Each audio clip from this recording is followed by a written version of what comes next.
components, of course, in terms of cost, but probably also in terms of importance for physics, and certainly worthwhile the expenditures and worthwhile the long procedures of optimizing all facets of the spectrometer, starting from a selection of the scintillator itself and all other components to the final setup. And I'll try to show you with a few highlights how far we've come on that already. And then maybe if I have some time left, I'll just jump into completely different applications of scintillators and things, because that's what my group is doing. This, of course, is mainly driven by a collaboration within PANDA, which involves a number of groups, and I think I've never put a list anywhere who's in charge of what, but it's really a distributed effort which includes major players in Sweden, in Bochum, and other places in Germany, as well as in Russia and other countries. So, what we're trying to do is particle calorimetry with optimum resolution in a very wide dynamic range and in very harsh environmental conditions. Let me just say a few words on each of these points. Optimum resolution means that we're trying to reconstruct neutral mesons through their photon decays by catching those photons with a resolution in energy which is just directly determining, in a way, the efficiency with which we will be able to measure those neutral decay mesons, which in turn means that higher lying states that cascade into pi zeros, etas, and other neutral mesons. The quality of our reconstruction will be directly determined by the quality of energy reconstruction and position reconstruction, because that tells you the form momentum of each of the photons, and then the rest is combinatorics among those. Wide dynamic range for PANDA really means we're trying to go from anywhere around, well, you said 1 MeV, all the way up to 10, say 12 GeV, which is the highest energies of photons you might get when you annihilate a proton on an antiproton or an antiproton on a proton. At 15 GeV. So this is really then more than a factor of 10 to the 3. In reality, of course, triggering on photons, you'll probably start at around 20 MeV or something. But yes, by reconstruction methods, you may be able to also recover and recuperate even low energy photons. So that is an issue, and harsh environmental conditions relates to a couple of questions. The first one being that radiation levels and experiments like PANDA tend to be increasingly large, and that is a challenge to all kinds of equipment. My group's also involved with a microvertex detector sitting right around the target, and that's even a more severe issue, but there you use radiation-hard designs. You usually don't think about that when you're going far away from the target. You have to here. And also other challenges which come up along the way. So let's see this. This is, well, one of the many slides you've seen already on PANDA and its physics motivations. I just kept one. This is one because it shows you that we have a wide variety of physics issues which we are trying to address. And many of them involve neutral meson states and photon decays, lepton decays like electron-positron pairs, where a calorimeter cannot be replaced by any other means of measurement. Electrons and photons is what we're after, and let me just show you. This should keep closer to this. Just show you which components we devised to do that. That's our electromagnetic calorimeter. It's in purple here. It's surrounding the target inside the target spectrometer. There's a forward wall, and there is a barrel-like structure here, and an end plug. The antiprotons come from the left, hit the hydrogen droplets, pellets in the interaction zone here, and we have a very compact spectrometer around the inner tracking layers, which is the vertex detector and the gas tracking device, gas field tracking device, and then the electromagnetic calorimeter surrounds a layer of time of flight and a Cherenkov layer to identify kaons, pions, and so forth for particle ID in charged particles. So this is a very compact barrel. It will be devised out of 11,000 crystals of lead tungstate 2. What that is, I'll show you on a different slide in a minute.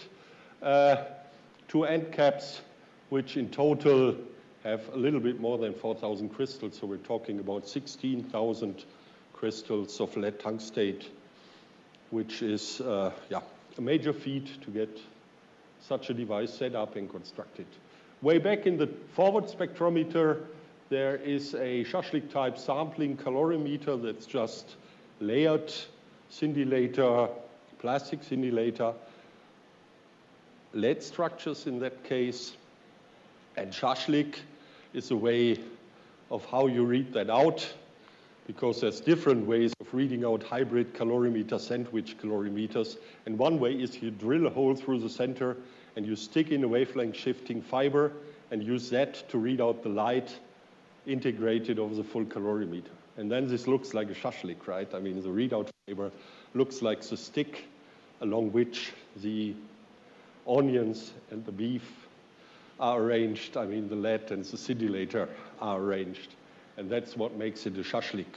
There's other ways, like gluing the wavelength fiber to the side or things. I will not talk much about that one.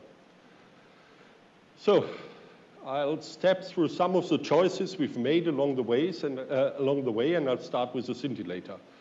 I will not go into length about what made us choose lead tungstate over any other available scintillator, but just a few hints on that. Lead tungstate is a very dense material, which is good because we are trying to build the thing as compact as possible, because it will have to fit into some kind of magnetic device, and the size of the magnet, of course, is driving the cost of the experiment. So you're trying to be as compact as possible. Also, the high density, or the high electron density, actually, of the material makes for very efficient conversion of photons. So the thickness of crystals will have to be rather low as compared to traditional scintillators, say sodium iodide, cesium iodide, or something, which again helps with the thickness of the object and also helps in optimizing the size of the cells, because it makes just the optimum choice for the size of the crystals smaller. Anyway, some words on the properties of lead tungstate. Lead tungstate actually has first been used in the CMS spectrometer and was originally developed for that. And what they had is lead tungstate with dopants, lanthanum and yttrium dopants. One goes in from the front side, one goes in from the back side. One is responsible for the radiation hardness of the scintillator. One is responsible for the light output of the scintillator. So you can really find a doping profile along the crystal which you can optimize to tailor the properties. And that was one of the lessons that were learned alongside the optimization of lead tungstate for CMS. In Giessen, we've just made the next step. We've started to do calculations together with a guy from theoretical solid-state physics, calculations of the band structure of lead tungstate as a function of dopant concentration. So we are quite hopeful that we'll be able to eventually tailor the doping profiles as to optimize scintillators to whatever challenge you may have.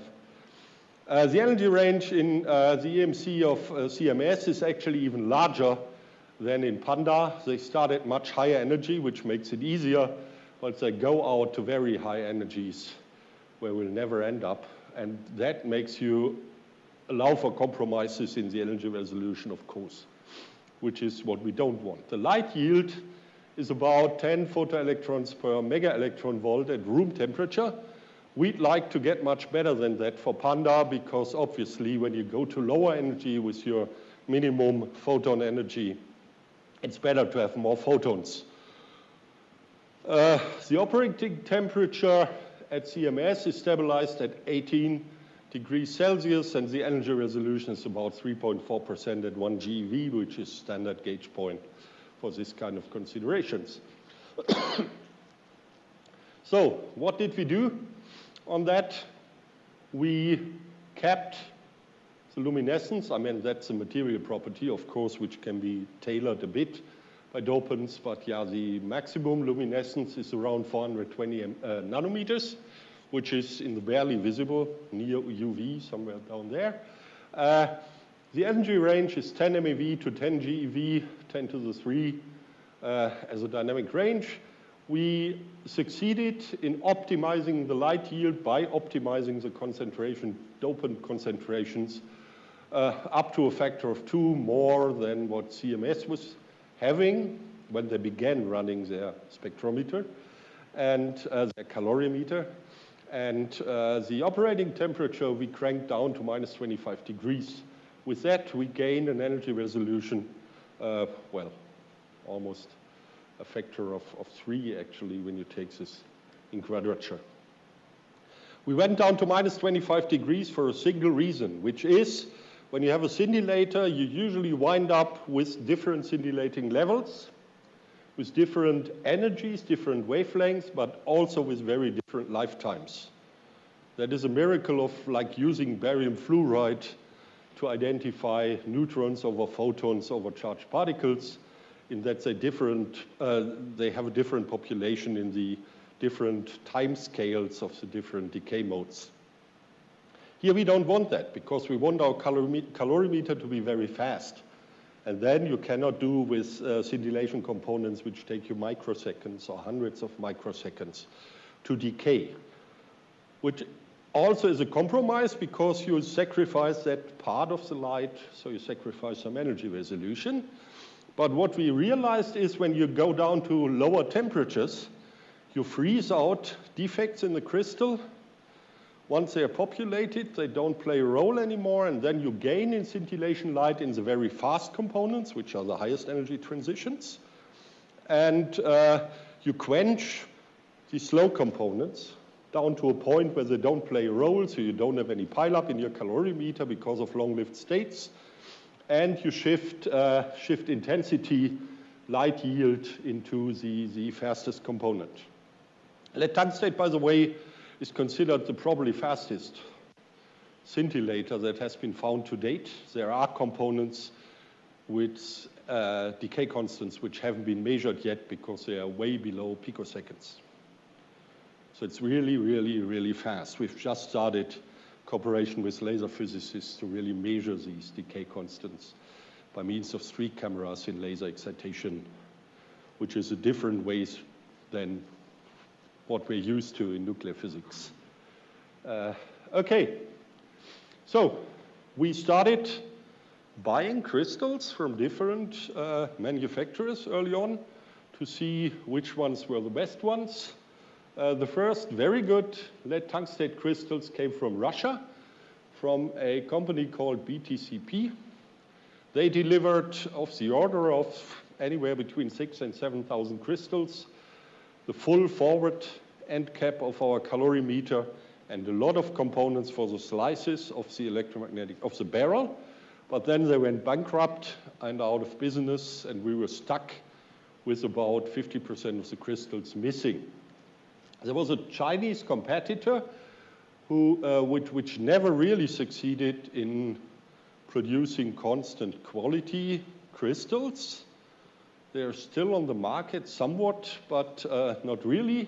Meanwhile, there's a Czech company named Cruzeiro, which is which has stepped up their production for lead tungstate crystals and is now producing them at a constant rate of the order of 50 per month with very satisfying properties and quality.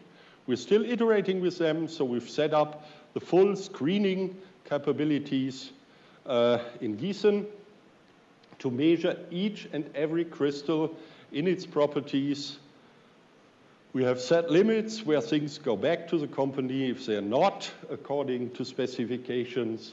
And yeah, we're measuring all these things. Like, for example, the light yield calibrated in photoelectrons per mega electron volt.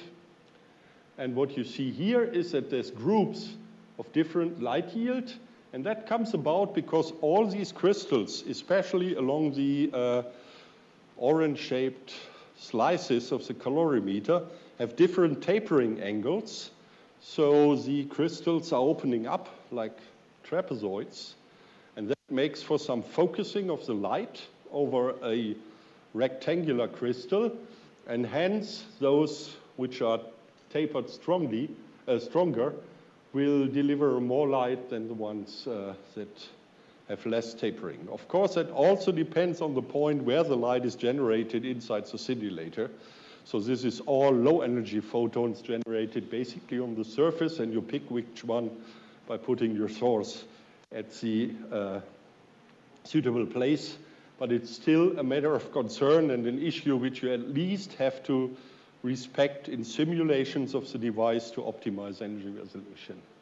Optical transmission is of concern, and also there, it's strongly wavelength dependent. And you see here the transmission for the light we're looking at, 420 nanometers, is of the order of 70–75%. Radiation hardness is a concern, and there's two modes actually. We found how a crystal is being destroyed by radiation. The first one is by the general process of light generation. You populate levels inside the crystal, which are then lost for further scintillation. So each crystal is aging as you run it by the interaction of the generated photons or measured photons, and the light output is decreasing as a function of accumulated dose.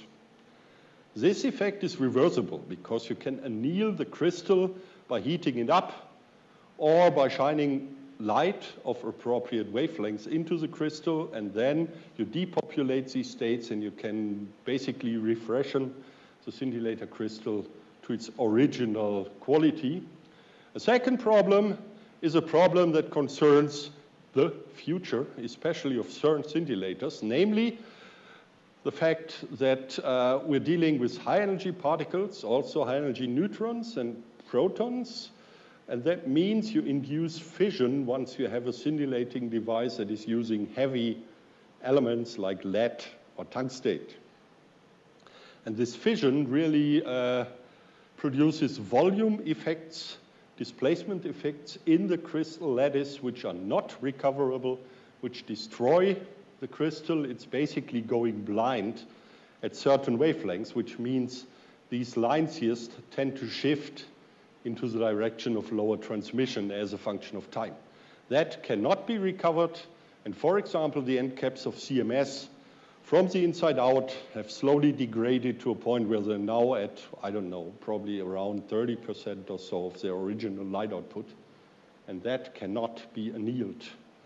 This is one reason why future calorimeters at highest intensity devices will have very different structure, and we're working on that in terms of lower Z materials. That, of course, in electron density is difficult because it makes the devices more bulky. Then you start thinking about hybrid devices where you take metal layers, heavy metal layers, or even devices that use shower tracking, because silicon detectors get so inexpensive these days that people dream about huge CMOS layers that measure the full shower inside a converter at different points in the shower and reconstruct photons that way. But that's the future. This here is for PANDA. Stimulated recovery, I already said that. Radiation damage can be recovered by shining invisible light or shining light of different wavelengths. We've done that and employed the method. You see that this is a measure of the transmission properties for 420 nanometer light. And the lower the value of delta K, the better transmission of the light is. And what you see is shining in high energy photons will recover the properties of the scintillator faster with a much faster decay component. This is like an exponential decay of these traps, filled traps inside the scintillator. Using proper wavelengths, short wavelength visible light makes for very fast recuperation of the properties of the scintillator, but you cannot do that during operation, of course, because you have readout devices that are tuned to a wavelength of 400 nanometers. And if you then shine in visible light, then of course you kill your photo devices, and that is no, well, I mean, this is not a very good trade-off, right? I mean, your photo sensors get killed by recovering the scintillator. That's not what you want. There's two ways of improving. First way is you shut down your calorimeter, you turn off all the voltages, you heat up your calorimeter to room temperature or even beyond to 80 degrees Celsius, say, and you anneal the thing very fast. Second way we are still working on is that you take a completely different wavelength, probably something that is way beyond anything that can be seen by a silicon device. So basically, long wavelengths, infrared, and you shine that in at a constant rate during operation, and because your photo device is blind, you can find an equilibrium. Of course, the decay times get very much longer, but you may just increase intensity on that wavelength and shift your equilibrium towards higher light yield of your detector that way. Yeah, and this is pre-irradiated crystals with a photon flux of about 10 to the 15 per second and a radiation dose of 30 gray. In Gießen, we have one of these radiation facilities, a collection of cobalt sources which are inside some radiation safety setup, which can be used for this kind of radiations. It's been built in the 70s, so it must have been very, very strong at the time it was devised. We're still using it successfully. Yeah, relative light yield, I mean, this is more complex than this. It's an inverted plot which measures the relative light loss as a function of delta K. It's basically shown all here in this diagram. And yeah, the relative response to light pulsar recovers when you irradiate here rather fast. So here we use an 830 nanometer laser light, which of course you can't do with a silicon readout device. Okay, for the readout, we've decided to use large area avalanche photodiodes, which are produced by Hamamatsu. It's a relatively recent development, which was also driven by LHC, I believe. Our devices now are much larger than anything that has been done before. It's about 1 square centimeter. It's what, 6.8 times 9.4 millimeters squared or something. That must be more than 9. It's 14, 6.8 times 14 or something. 1 square centimeter of active silicon area. This is actually the shape of one of our crystals. The crystals are so dense that the Molière radius is of the order of 2 centimeters. So we decided to have 2 centimeter side lengths on the front face. So it's 2 by 2 by 20 centimeters and cubed, and then some tapering depending on what position in the calorimeter the device takes. The APDs are actually changing rapidly with radiation dose. And of course, radiation dose for the APDs even means the light they are seeing, the charged particles that traverse the scintillator and produce some nuclear counting effect in the APDs. The neutrons, which are like forming a neutron gas inside PANDA at some point of appreciable density and all that. So we'll have to check for the radiation hardness that we have done, and we found that we want our APDs to be pre-irradiated by of the order of, I don't know, 250 gray or so, to pre-anneal each of these, or pre-age each of the APDs and bring them into a stable condition so that the calibration, the gain curve at operation inside PANDA is already in a saturated stage. Because otherwise, for the first 1 or 2 years, you'd be living with a calorimeter whose energy response is changing rapidly with applied dose, and that is not what you want. And also, of course, we check whether any of the APDs has a flaw that only shows after some time of operation through this pre-aging procedure. So what we have is one of these sources. This is actually one of the rods in which these cobalt sources are running. We produce a device that allows to place about 200 of these APDs next to the device at a place where you get about 50 gray per hour. We get a throughput of, well, 200 APDs per day these days. We correct for integral doses, which may be a little bit lower than the average because there's some profile once you sit here, the source sits here. Then you have a profile in radiation dose, of course, but that is a minute effect. And we screen each of the APDs, each of these 2 times 15,000 APDs, each of these 30,000 APDs before and after irradiation. We're still in a process of defining the minimum necessary procedure. We've settled that more or less. We've started with a large set of measurements at a variety of temperatures before and after irradiation, and in devising the process, we've of course made measurements at different irradiation levels also. But now we're at a stable throughput where we regularly run the APDs into the thing after screening, and then we rescreen, and that gives a set of parameters which is filed away not only for later use in the experiment when we have to calibrate each of our crystals and the 2 APDs on each of the crystals, but also to sort the APDs so that neighboring APDs, in an ideal case, those 2 APDs that sit on the same crystal will have the same properties for a very long time to come. So, here we go.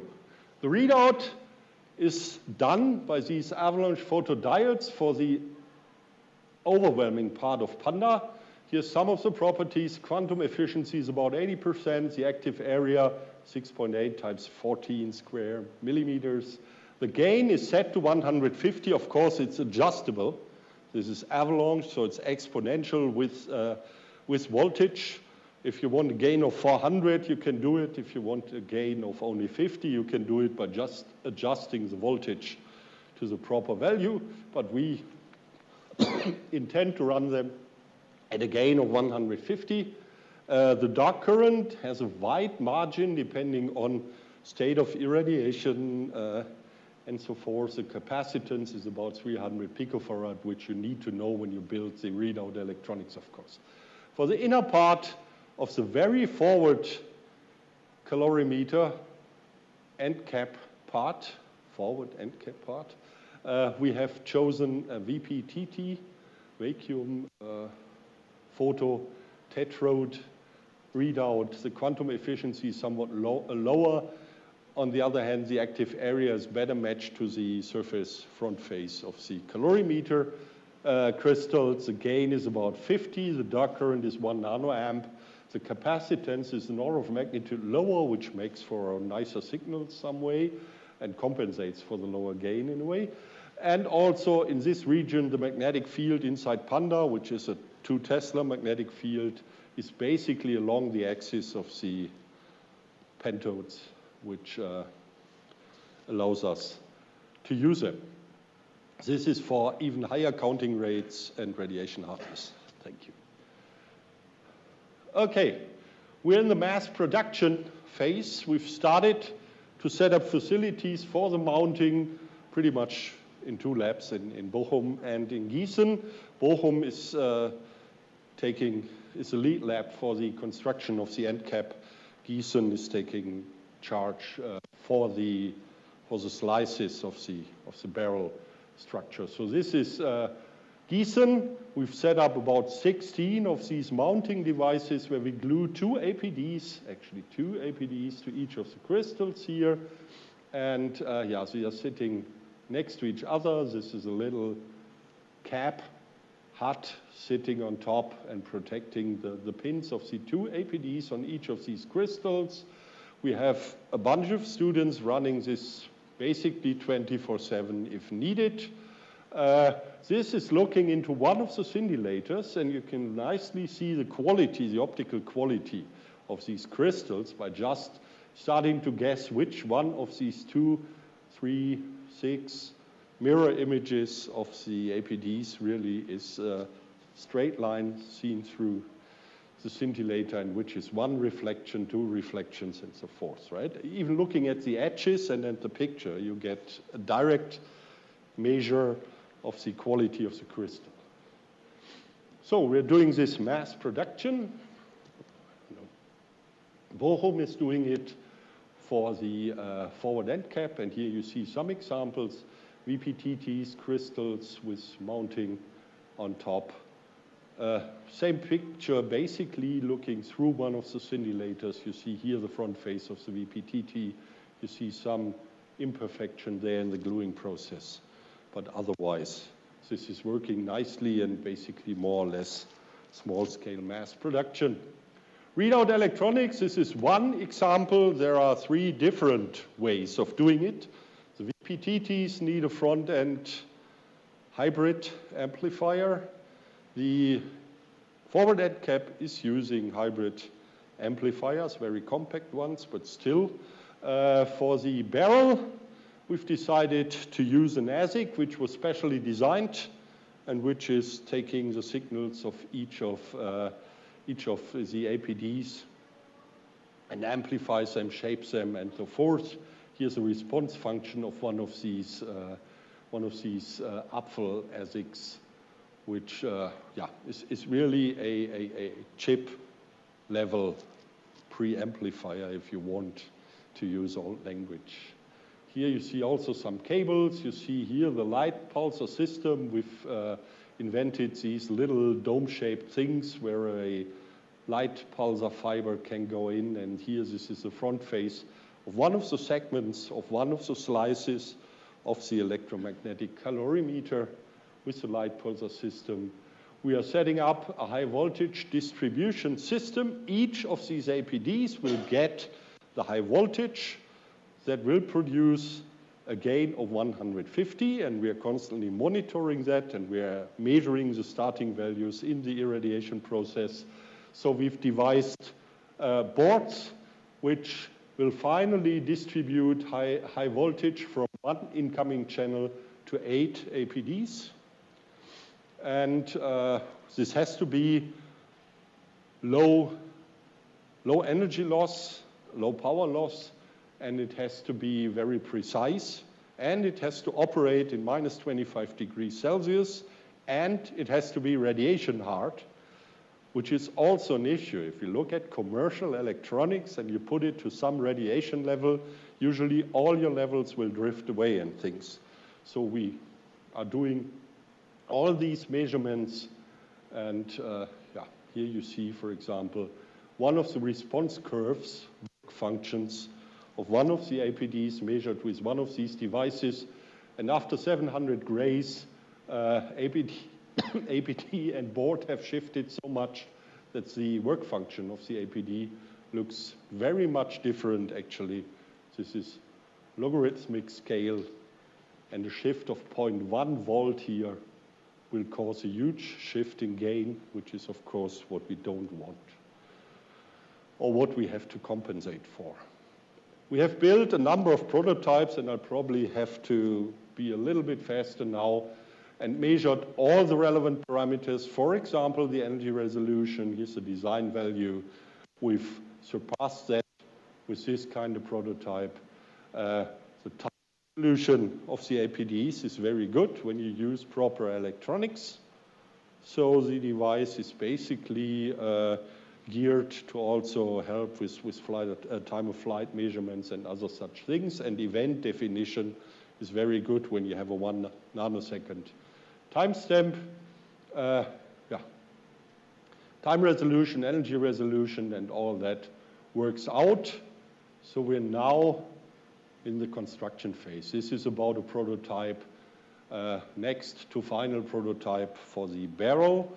This is about the tapering problem, the focusing of light, depending on shape of the crystal. We've tried various ways of doing this.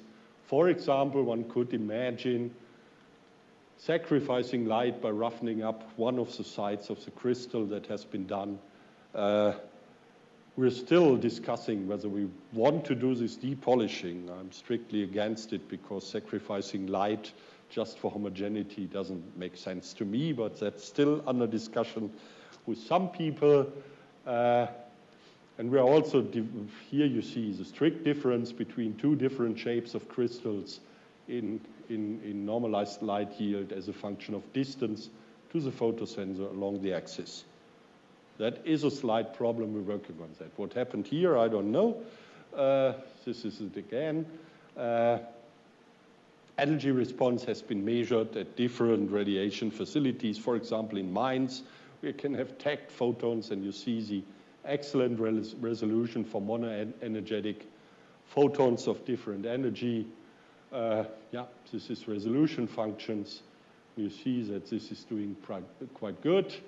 This is more or less a summary of what I said until now, and then I have a few slides, just flashes of the construction of the different parts of the detector.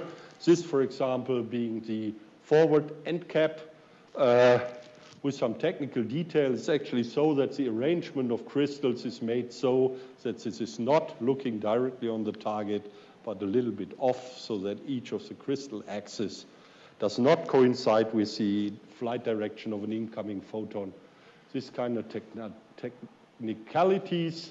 Here you see an explosion drawing of how the different components come together to then form one of the modules of the forward end cap. This is the same thing for the barrel. We've started to set up, no, we are actually finished to set up the first slice of the 16 components of the barrel. This is all the components you need to do that. Crystals go into these mirror foils, go into these alveoles, are equipped with APDs, 2 each. Capsules sit on that. This is a cable that connects it to the front end. This is a buffer board for the further readout. All these components come together to finally form a slice. We've set up a first slice completely, so this is a different supermodules with the tapered crystals. We've done that with 710 crystals. This is one too early, but anyways, I'll probably stop here because the chairman is already with me. This is me and the PANDA in 2016. I hope I still live to see the other PANDA, and I will try my best to help out with that, and we can use any kind of help we can get on that. I still have the elsewhere in other slides, but you can look through that on the web at some point later. Thank you.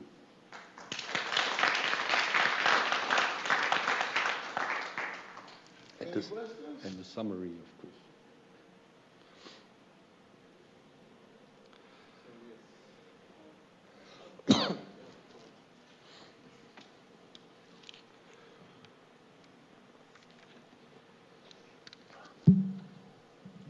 So you said in one of your last slides about the end cap calorimeter that you decided to make the crystals not pointing to the direction point. So why is that?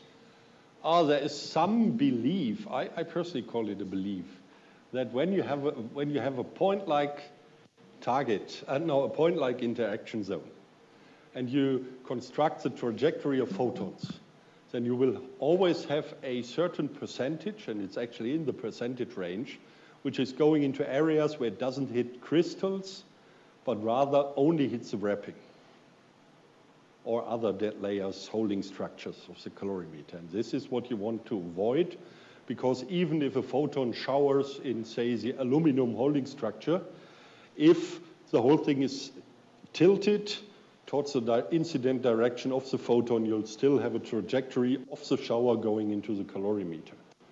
That way you can get higher efficiency. Of course, you compromise on the resolution of those photons, but you still get them.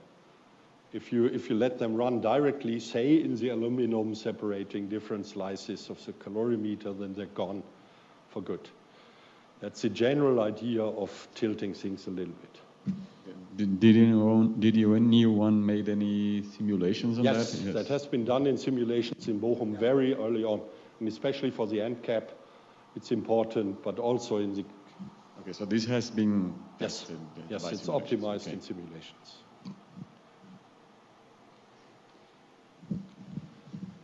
Any further questions?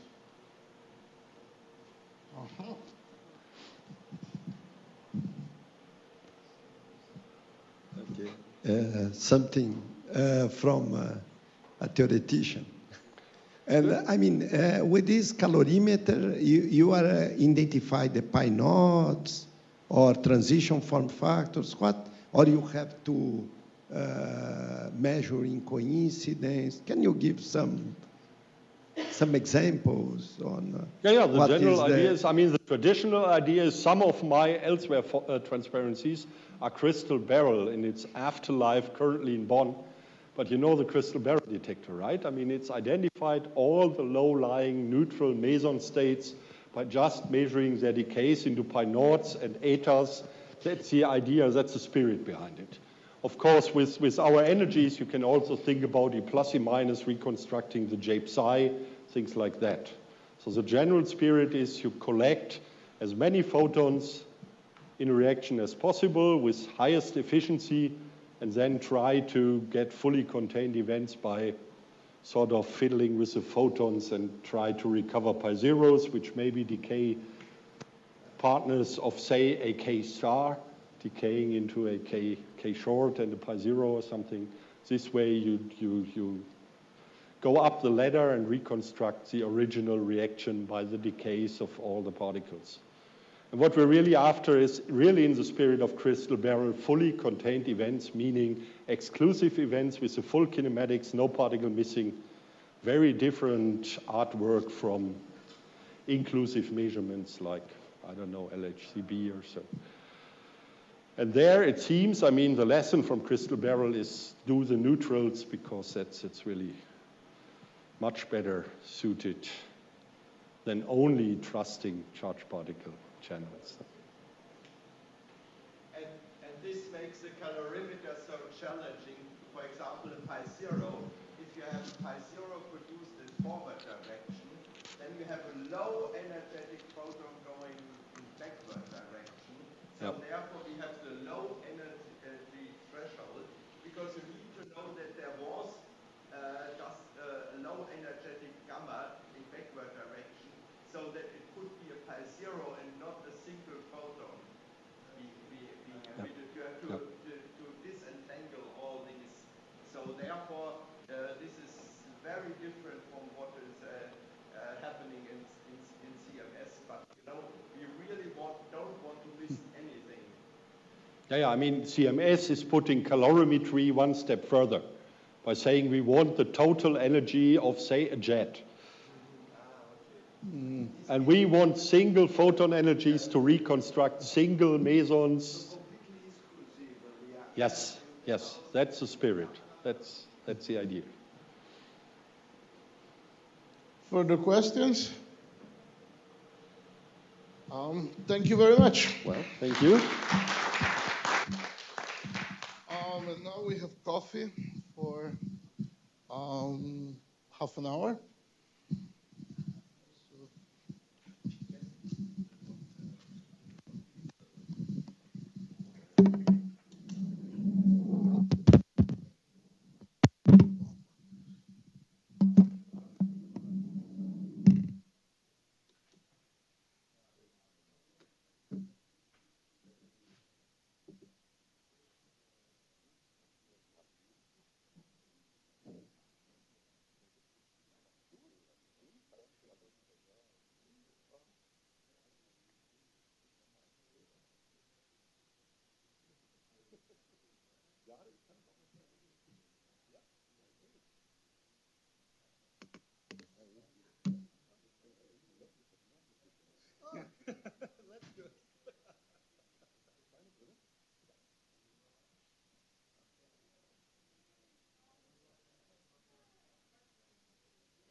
Windows.